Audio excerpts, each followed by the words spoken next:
அன்பே சிவம். உலகத்துக்கு ஒரு நன்மை இருக்கணும். இப்போ விலங்குகளுக்கு கூட ஆண்டை வந்து ஒரு இடத்த அமைச்சிருக்காரு. காடுன்றது பேர், அது பேர் காடு. இப்போ நம்மளுக்கு எப்படி ஒரு நம்ம அமைச்சிக்கணுமோ அந்த மாதிரி விலங்குக்கு காடு அப்படின்னு அமைச்சு கொடுத்துருக்காரு. அவங்க வந்து அங்கே தான் இருக்கணுன்று விலங்குன்னு சொல்கிறது. விலங்குனுங்க காட்டில் இருக்கணும் அப்படின்னு அது அவங்க அந்த விலங்குலாம் வரமுறையே இது வரைக்கும் மீறினதில்லை. மிஞ்சி போய் எப்படின்னா எதுனா தப்பு தவறி வந்துடுவாங்களா கொண்டி அவங்க வந்து அவங்க விதிமுறையே மாறினதில்லை. காட்டில் இருக்கணும்னா காட்டில் தான் இருக்கிறாங்க இது வரைக்கும். நம்ம என்ன பண்ணுறோம், அந்த காட்டையே அழைக்கிறோம். எவ்வளோ ஆலயம் இருந்தாலும் எவ்வளோ ஆலயம் இருக்குது, அதை தத்துக்கு எடுத்துக்கினால போதும். எப்பா இந்த ஆலயத்தை நான் தத்துக்கு எடுத்துக்கிறேன், கவர்மெண்ட் எடுத்துக்கிச்சு அதை வந்து நான் தத்துக்கு எடுத்துக்கிறேன்னு நம்ம ஒரு ஆலயத்தை தத்து எடுத்துக்கிட்டு நம்ம வந்து வழிபாடுகள் பண்ணலாம், நல்லா இது பண்ணலாம். ஆனால் போக மாட்டாங்க. இப்போ வந்து ஒரு காட்டையே அழிச்சிட்டு கூட ஒருத்தர் இருக்கிறாராம். அந்த மாதிரி சொன்னாங்க இது இல்லை. அப்போ வந்து காட்டையே அழிச்சிட்டு இருக்கும்போது இப்போ இந்த காட்டை வந்து அழிக்கிறதுனால இப்போ யார் தவறு பண்ணியிருக்கிறது? விலங்குன்னு தவறு பண்ணிச்சு, கடவுள் தவறு பண்ணார் கிடையாது, மனுஷன் தவறு பண்ணிக்கிறாரு. அதுக்கு ஒத்துழைக்கிறது யாருன்னா மனுஷனே. இறைவன் வந்து அதில் வந்து ஒத்துழைக்கல, மனுஷனே தவறு பண்ணிக்கிறாரு, மனுஷனே ஒத்துழைக்கிறாரு. இதில் இறைவன் எங்கே இருக்கிறாரு? காடுன்னு தெரியும், இப்போ நெருப்புன்னு தெரியும், அதை போய் நம்ம தொடலாமா? தப்பு இல்லை. அந்த குழந்தைங்க எங்கே போகும்? நம்ம வந்து எல்லாத்தையும் மனிதனே ஆக்கிரமிச்சிங்கன்னா அப்போ அந்த குழந்தைங்க எங்கே போய் வாழும்? விலங்கு இன்னமும் எங்கே போய் வாழும்? அந்த குழந்தைங்க இப்போ நம்ம இடத்துல வந்து ஒரு எதனா ஒரு பூச்சி போட்டு வந்துட்டாலே நம்ம வீட்டில் வந்து ஒரு இது வந்தது, பாம்பு ஏதோ ஒரு விலங்குன்னு வந்துட்டாலும் பட்டால் பட்டால் பட்டால்னு அடிக்கிறீங்க. அப்போ அடிக்கிறீங்க. ஒரு மனுஷன் அடிச்சு சாவடிக்கிற வரையும் விட போகிறதில்ல.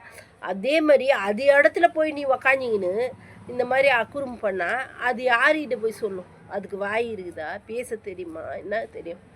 அது வந்து என்ன பண்ணணுன்னு தெரியல. விலங்கினத்தை நம்ம வந்து விலங்குன்னு எடுத்த இடத்துலையே நம்ம வந்து ஆக்கிரமிச்சிக்கின்னு இந்த மாதிரி அமக்கலம் பண்ணுறது நியாயமான செயல் இல்லை.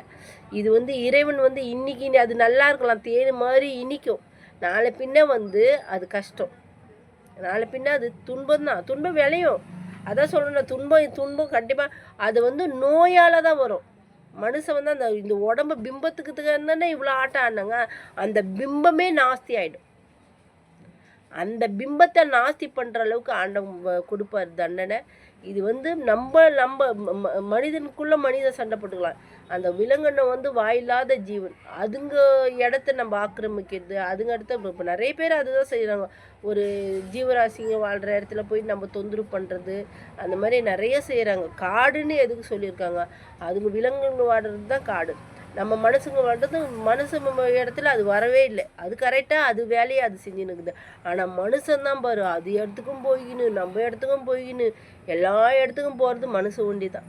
ஆனால் வந்து ஆராய்ச்சி பண்ணுற இதுவில் போகிறீங்க, அது தப்பு இல்லை. ஆனால் அதை அழிக்கணுன்ற வகையில் போகவே கூடாது. அது வந்து பெரிய தப்பாக முடியும். அதுங்களும் வந்து நம்ம அழிச்சு கொடுத்தா சாப்பிட்றோம். அது வந்து இனப்பெருக்கம் அதிகமாகிடும், அழிச்சு சாப்பிட்ற மாதிரி அது இது இருக்கும். ஆண்டவன் இதுதான் டைமுன்னு கொடுத்துருந்துச்சு, அதை செத்து போய் தான் இன்னும். இப்போ வந்து நம்ம அதிகப்படியாக இந்த ஆடு மாடெல்லாம் அதிகப்படியாக உற்பத்தி பண்ணுறோம். இப்போ மற்ற வெள்ளங்கள்லாம் அதே அழிஞ்சிடும். காட்டில் இருக்கிற வெள்ளங்கள்லாம் அதுங்களாம் அழிஞ்சு அப்படியே தான் உற்பத்தி ஆகும். அதெல்லாம் நம்ம வந்து போய் அதை வந்து தொல்லை பண்ணிக்கின்னு அன்பே சிவம். இது வந்து செய்கிறது யாருன்னா நம்ம தான், இறைவன் செய்கிறது கிடையாது. இறைவன் வந்து அப்பப்போ வந்து நம்ம இயற்கை சேற்றத்தை காட்டுறாரு, நான் இருக்கேன்னு காட்டுறாரு. அப்போ கூட நம்ம வந்து தவறுகள் பண்ணிக்கினே இருக்கிறோம். அன்பே சிவம், நல்லதே செய்வோம், நலமுடன் இருக்கும்.